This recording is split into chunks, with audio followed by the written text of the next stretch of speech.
Pakistan's foreign policy, not only on Pakistan's national security or national interest, but also on the health of our economy and the lives of the average Pakistani. If I was to sum up the conduct, I'm talking about the political conduct, not the Foreign Office conduct. It's very professional. It genuinely is. But the political conduct of our foreign policy, and frankly quite a lot of policies, has been one of cutting one's nose to spite one's face. And it requires all of us to have a deep rethink about where we stand in the world today and where we would like to see ourselves in the next 10 years, in the next 20 years, in the next 50 years, in the next 100 years. And are we as a nation, are we as a country doing all we can to position Pakistan, if not today, then tomorrow, in the best place for its people? And I would argue, unfortunately, we are not. Pakistan's, as sort of stated in your presentation,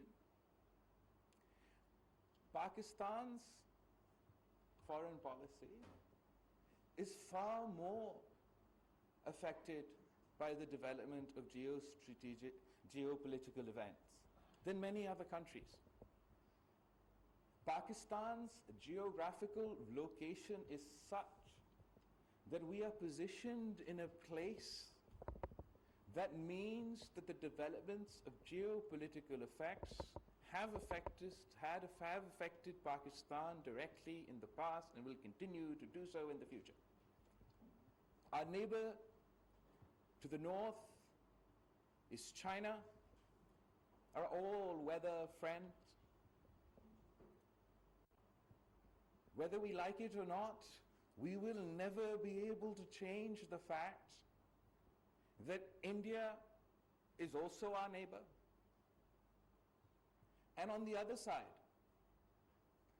we have Iran, from where I've just returned on my first official visit as foreign minister, and of course Afghanistan. So it is very easy to see that the development of global geopolitical events have had a direct impact on Pakistan. But have we been conducting ourselves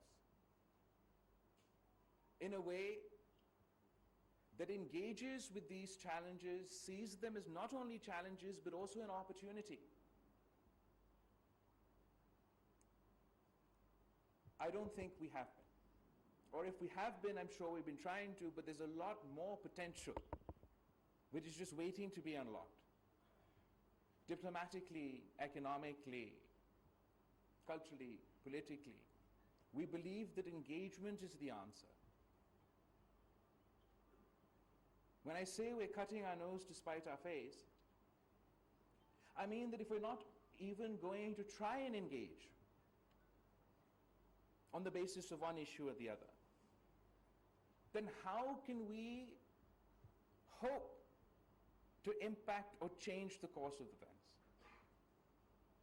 Because the decision Pakistan makes, I believe, not only it will change the course of events or the direction that our country will take, our people will take, our economy will take, but the decisions that Pakistan takes and its conduct will directly impact world events. Ambassador, you talked about the presumption, the way that most of the world is seeing global events developing today, of global power conflict, great power conflict.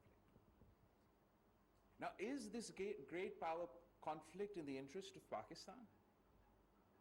And can Pakistan do anything to mitigate, avert,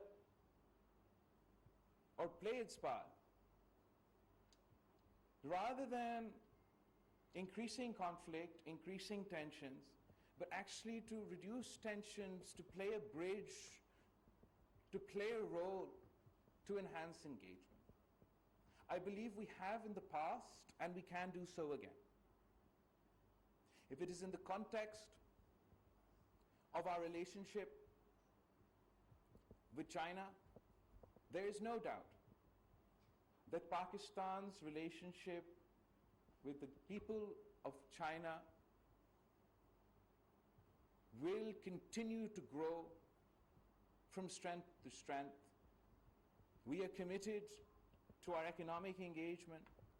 We've achieved quite a lot through the China-Pakistan economic corridor, and there's much more for us to unlock as far as our economic potential is concerned. But if the development of global events take the trajectory as we see today, then it surely doesn't serve Pakistan's interests that a great power conflict break out in our neighborhood. And the consequences for that, for our people and for our region, are significant. In the past, Pakistan has not played a role of an aggravator in such a conflict. In fact, Pakistan has played the role of a bridge. Pakistan has played a role of the bridge in the past between the United States and China in establishing diplomatic relations between the two countries. And there's, rather than being perceived as it being inevitable for us to be sucked in to a great power conflict in the region, Pakistan still has the potential to play the role as a bridge between great powers rather than a divider. And that requires engagement. It requires engagement with the United States as well. And our relationship with the United States has also been heavily tinted by a specific security lens. Our Pakistanis, particularly, as I said, are so well positioned. If we engage with our overseas communities, if we engage with our intellectual capital, and if we engage with the United States, not just as a country, but as a people, to put across our point of view and provide not only economic opportunities for our people, but to play a role in reducing rather than increasing the tensions on the world stage. We have our issues with India. Pakistan and India have a long history of war and conflict. And to point today, where we have serious disputes. The events of August 2019 cannot be taken lightly. The undermining, or the attempted undermining, of the internationally disputed status of Indian-occupied Kashmir, the beginning of a process to undermine the Muslim majority and artificially empower the minority, are such important issues for us that indeed we have to take them up in the most serious and most aggressive manner. They've formed a cornerstone of any conversation that I've had. Is that the azan? They formed the cornerstone of any conversation that I've had since becoming foreign minister. And indeed, it's an incredibly significant assault on the rights of the people of Kashmir. Then, in May, we had the Delimitation Commission. And then, just recently, the Islamophobic remarks of officials. And all of that creates an environment in which engagement is very difficult for Pakistan, if not impossible. But I'd like to leave a thought for you to think about as we are talking to a think tank. That does it serve our interests? So do we achieve our objectives, whatever they may be it Kashmir, be it the rising Islamophobia, be it the Hindutva sort of supremacist nature of the new regimes and governments in India? Does it serve our objective? That we have practically cut off all engagement.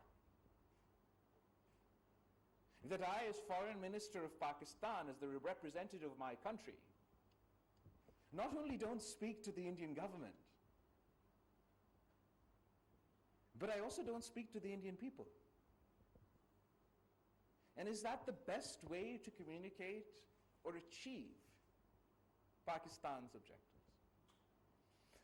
We don't have a trading relationship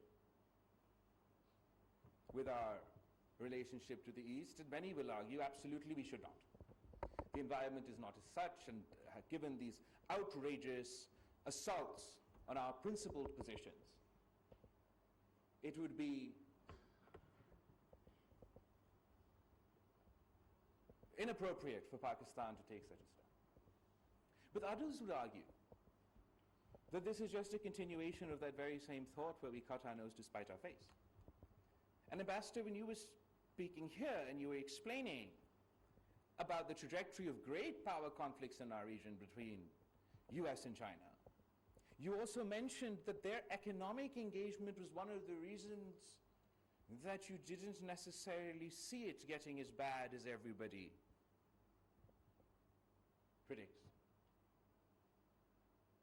And one wonders, if not now, but say when Shaheed Mohtarma Benazir Bhutto had engaged with her counterpart when she was first elected Prime Minister, or back various people in the various attempts that engagement had been made. And if at that point in time we'd achieved economic engagement with India, and our economic engagement on both sides had been to such a level that perhaps we would be in a position to more effectively influence Indian policy making. That if India's economic integration with Pakistan and Pakistan's economic integration with India was at such a point, perhaps neither state would be in a position to take such extreme positions. But unfortunately, if we followed the cut your nose to spite your face, and we don't even have that economic engagement, then perhaps we're in a position where we're less able to impact and to affect Indian policy making. And if I'm not talking, whatever I think about the government in India, whatever I think about their policies, and we have very strong feelings on that. If I'm talking at them through the media,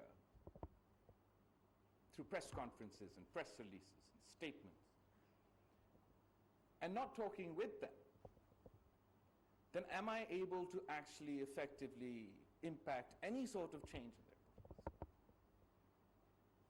Forget about the government. If it's our principled decision that I will not, which I don't think has ever happened in the history of the course of time and man, that a state, even in times of war, that communication between officials were not. But let's pretend that so that's a legitimate option that we go forward. Surely talking to the people, engaging with the public, serves the interests of Pakistan. That despite the hyper-nationalist nature of the Indian media, are we going to cede that space to them and them alone? Or do we not believe that no matter what policy or whatever position the government of India may be taking, surely we don't blame the people of India, who we share thousands of years of history with, for every single decision of their government? And surely if we were not, okay, So if we were engaged with government as state functionaries, that has its own benefit. But if we were engaged with the Indian media, with the Indian public, surely we would be better placed to advocate Pakistan's cause, Pakistan's position, to expose the abuses of their government directly to their people. I believe that these are serious topics that think tanks such as yourselves have been thinking about, but it's time for us to seriously get thinking about it. Because we, as Pakistanis, have to understand where we stand at this point in time. We are at a crossroads. It's an extremely difficult crossroads of human history. We faced a once in a 100-year pandemic that, as the ambassador said, is yet to be over. Millions have died, people are still dying, and global health is still at risk. The threat of climate change is real and something that we as Pakistanis at least can no longer deny. If Jacobabad is experiencing 51 degrees heat in spring, if we are in what seems like a perpetual drought, facing water scarcity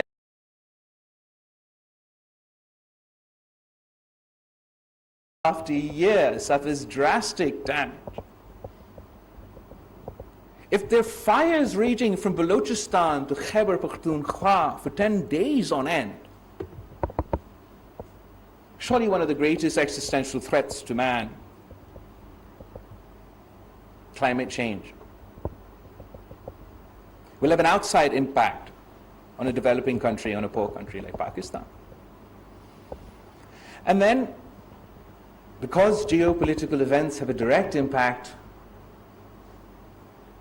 on our citizens, so we had an economic difficulties as a result of supply chain issues and the shock of COVID. And now the war in Ukraine has a direct impact on the lives of average Pakistanis. We used to import a significant amount of our wheat, of our urea, from Ukraine. The international world is now facing sky-high fuel prices, and everyone is feeling the effects of inflation as a direct result of these geopolitical events. And this is a time where everyone is pivoting to economic diplomacy and focusing on engagement everywhere and anywhere they can.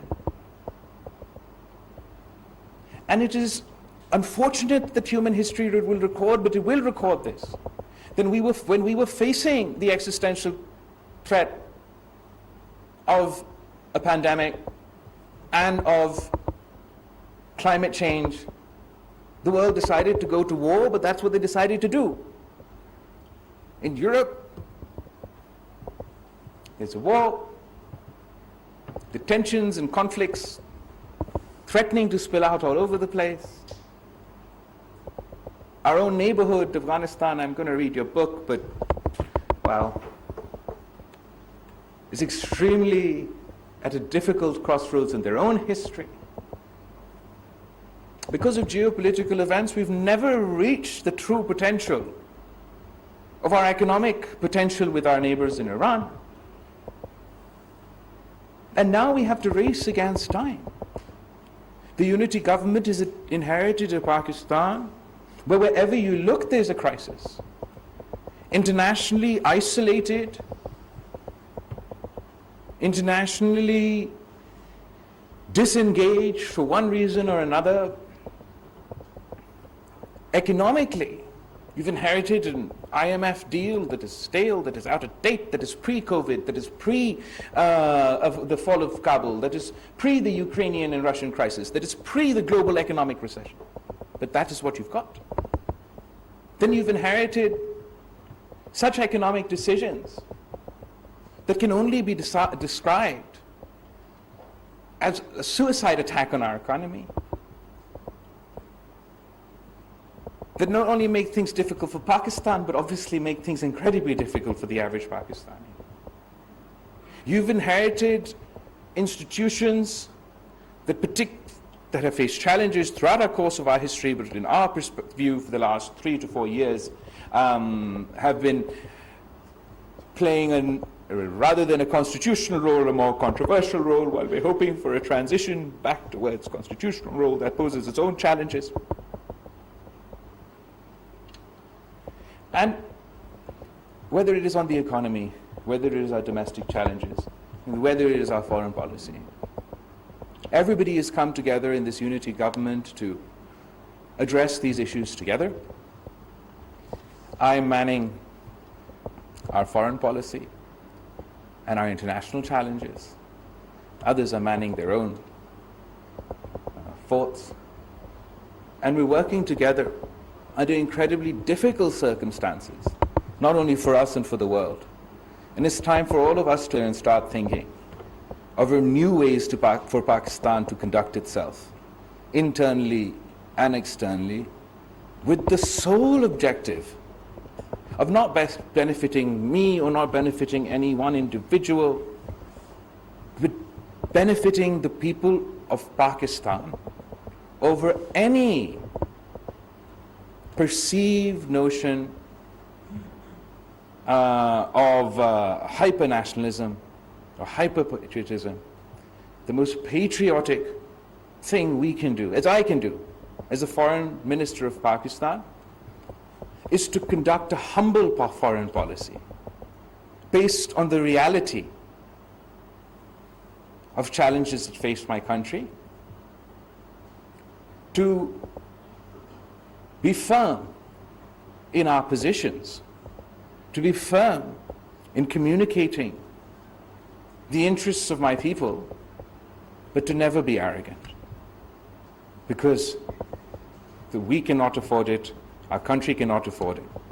So I'm once again extremely grateful for this opportunity to address you today, and I look forward for my ministry working closely with your institute for us to think of ways to together address the challenges that we are facing. Thank you so much.